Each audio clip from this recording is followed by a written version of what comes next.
Hey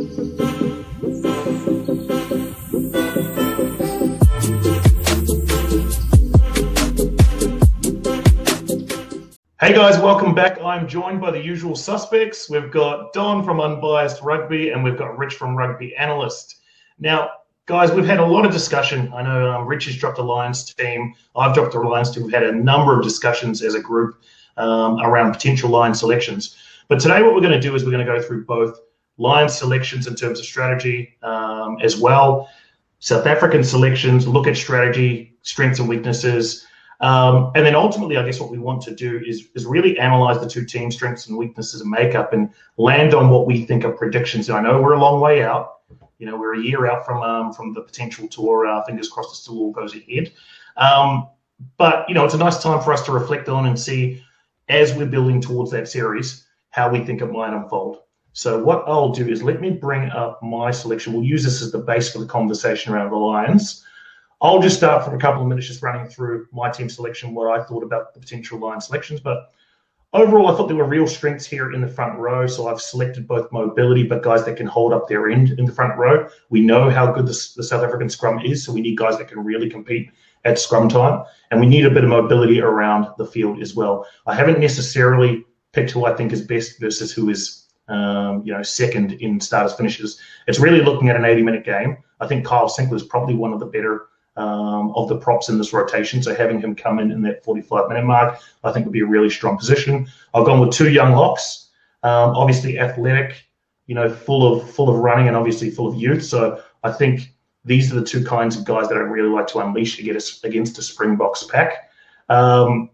There's a wealth of experience and talent there in the back row. So there's a number of guys who are really, really close to getting in, but you can sort of see that I've gone with 6 overall, but Courtney Laws obviously has covered there in the locking position. But just mobility, strength, good guys over the ball as well. Tom Curry, someone who can play long minutes as well. Justin Tipperick, someone who can play long minutes. So real durability there. I think halfback might be a concern for the Lions. I mean, I've chosen Gareth Davies and Thomas Williams and a number of other guys there, but it just seems to lack a little bit of depth there at 9, especially at the top end of world class 9. So that's probably an area that I'd identify as concern. Owen Farrell, I've put in here more from his mentality and his competitiveness. I think that's the kind of guy you want in and leading a team around. So that's why I've selected him here. I don't think he's the best game manager, but I certainly think he's the kind of guy that you want in a difficult environment like in South Africa. Centre pairing, I think, is world class, if not the best centre pairing that I can see available in world rugby. And then Johnny May's had a great year this year, last couple of years. I was concerned about his ability to create. I always saw him as a finisher, but this year in particular, I think he's done fantastic work at beating defenders and creating opportunities out of nothing. Stuart Hogg brings that experience. That's a guy that we want. And then we also want his long-range boot. And then a bit of X-factor there off the bench in Finn Russell. So what I might do is just throw it over to you first, Rich, get your thoughts. What changes would you make to the squad, and what do you think are the keys to success for the Lions? Well, do you know what's interesting, Zach, is we haven't discussed this at all when you just dropped this video, and my team is really, really similar. I've changed my thinking a tiny bit from when I did my video, which has actually brought it more in line to your one, actually. Sutherland, George, Furlong I think, you know, I don't know what you think, Don, but big scrummagers are going to have a bigger chance of going on tour than those who possibly have other skills and scrummaging isn't their forte. So I think, if Sutherland keeps going the way he's going, he's got a great chance. Furlong's a beast. George is probably the best set piece guy. I had Ryan and Natoje, absolutely. I made a note here with Alan Wynne-Jones. You have to go all in on him or not at all. He either captains and starts, or he probably doesn't feature. So that's a massive call, and we'll see how his form is. One change I'd make in the back row, I'd have Tipperick starting at 7 and Curry at 6. Stander's a good player, but I just think compared to those two, he's a level below. And then half back, there's depth. It's just the depth is flat. Everyone's comparable. They play differently, but everyone's pretty comparable. And there's no one who you would say they are absolutely world class at the moment. So you could literally pick anyone, and who goes could well be depending on the strategy, which is what we're going to come to later. I think Tuolangi and Davis are standout centres at the moment. Liam Williams, I think, has to start. And then another two back three. I don't, there's a few options there. I'm not too decided on those. So, yeah, really similar at the moment. I don't know what your thoughts are, Don. If I was choosing a team, I'd be very, very close to this. Even though I'm a huge, big CJ Stander fan, I think the game plan is going to have to be a little bit different. I'm looking at the team that's here. There's either two ways that you're gonna beat the Boks. You're either going to have huge, big pack of forwards, or you're going to have a pack of forwards that are quite mobile, big engines. You're talking Mario Toji, James Ryan, Tom Curry. They've got huge engines. So I think that might be a way to look at it. My concern is I like having an enforcer lock. I like having an even Etzebeth or something like that. That's one thing. But Mario and Toji and James Ryan as a combo, if they could be, they're quite young still. They're about 22, 23. Toji is a bit older now, I think. Yeah, I think that if this works out, they might be the lock pairing for the Lions going forward for quite some time. Gareth Davies, I do think 9 is a bit of an issue because if you look at the level that Faf de Klerk plays at, and then if you go just one notch below, which is not really a notch below, but Kobus Reinach is probably just as good as Faf. And obviously we got a real young, I can't remember the guy's name who plays down in South Africa, plays for the Storm. Papier?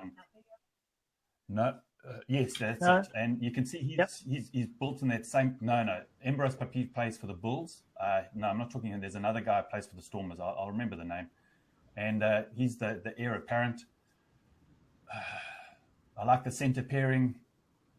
I'm looking at the wings. Yeah, I think both of them might have a hard day with Cheslin, but we'll see what happens there. Cheslin might move to 15 at some point, and Stuart Hogg is pretty great. My big concern is that obviously they're going to be playing at the half-veld, so you're going to probably need people that the two games are at the half-veld. You're going to probably need guys with big engines playing. That last 20 minutes when South Africa starts amping up, then you need somebody who can actually handle it. But overall, I think it's a great team. Yeah, I got some interesting feedback on my channel when I dropped this video. One of the viewers said this is a team that Eddie Jones would select if he was the Lions coach, versus someone like Gatlin might go in a slightly different direction. What do you think about that, Rich? What do you think Gatlin is likely to do? Okay, well, I think there's two big options. When you go on a Lions tour, I think the structure has to be simple because there's just not time. And they're obviously going to start with defence and set piece, obviously. But then it's what do they do with their simple structure? And I think option A with this team potentially is you play very simple, you stick to the structure and then hope your special individuals do something special. You kick the corners, you kick the goals, you do all the right things, you try and execute perfectly, and then just hope your Tuolangi or someone like that does something special. Or you go option B, where you still have the simple strategy, but you literally say, chuck the ball around, have a go, which is kind of what they did in 2009 and 1997, actually, interestingly. I don't know if it's the right way to go this time. In 97, they basically gave up beating the Boks in the forwards and just said, let's chuck it around. So it's one of those two, and which one they go for, I think, that dictates the personnel, potentially. If you want to chuck the ball around at high altitude, then, you want Tipuric playing, you want Navidi playing, you want Russell playing. I'll get more into that later. I don't know what your thoughts are on those two options. I think that Gatlin's the biggest factor for me. If you look at the last tour that they played to New Zealand, you came with extreme aggressive line speed. Which the All Blacks weren't expecting. Let's be completely fair. They weren't expecting such aggressive line speed. So I think Gatlin the nice thing about Gatland's got time to actually think about something. You know, I always thought that Hansen would be the person who would break aggressive line speed in defence. I always thought he would be the one that would come up with a real decent attack. But I've got a feeling that Gatland he's got the players there to be able to pull off something where he could obviously get through the defensive structure of the box. Because in fairness, I do think that the defensive structure of the box is probably going to get better over time than where it is at the moment, and that's saying a lot. It's just all based on what the coach is. The coach is a defense specialist, so I just think they're going to become a lot better at the defense. And yeah, I just think there has to be something new on attack to be able to get through that. Yeah, if I can just jump in here, it's interesting when I think back to 2019, because there were two games in the World Cup that stood out to me on how you can approach the Springboks. Obviously, the All Blacks, right? So that game in the pool play, I mean, it came down to a 5-minute defensive lapse, really, and a moment of X factor that really took the game away.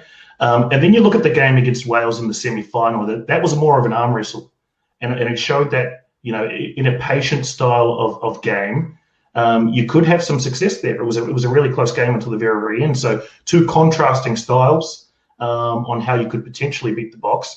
For me, it comes down to it's a chicken and the egg situation. I mean, you can go strategy and find players to do that, or you look for who are your big game players and you build the strategy around them. And to me, these guys are some of the big name players that I see. And I think they're starting to lend themselves less to a patient game and more to a let's try and find that chink in the armor with a bit of X factor to try and take the game away. Yeah, I mean, if I expand on that idea, then I mean, with option A, the patient game, Farrell makes sense, Bigger would make sense, Sexton, if he comes back to form, would make sense. And I noticed you put Finn Russell on the bench. And I'm not sure you would do that if you're starting, say, a Bigger or a Farrell. If you're bringing Finn Russell on, you're basically wanting to change the game and the way you play, which is tricky when you haven't had much time together. And also, if you have to replace the fly half after, say, 10, 15 minutes, again, what do? Do you say, well, we throw the initial game plan out the window? So with Russell, I think if you go option B and, you know, really try and break down the South African defence with skill, if you like, and speed, then I think he's the starter. You know, it's the all-in Finn Russell starter with maybe Anscombe on the bench. And remembering, you know, Wales were going to probably start Anscombe in the World Cup until he got injured, or maybe Ford on the bench. Or you go for really tried and tested Farrell with Bigger, or Farrell with Sexton, or something less fashionable. You know, I really have no idea which way they're going to go. Or maybe they do really go out there and mix Russell in with a strict game plan and just bring him on to cause chaos. Any additional thoughts there, Don? Yeah, I think. Look, I'm not besmirking my own country, but you know, South Africa play a fairly simple game plan. It's not complex. You know, it's big forwards, a great number 9, a really good 10. So we're talking almost 10-man rugby. That's what South Africa is known for. I do feel, I'm trying to remember who said it, Nick Mallet. And he said, you know, the way to beat South Africa is obviously just to step up and to literally step up and take them on with the forwards, take them on completely at the same kind of physicality. And then South Africa doesn't have they generally don't have a plan B. And that's how you could beat South Africa. With the pack of forwards,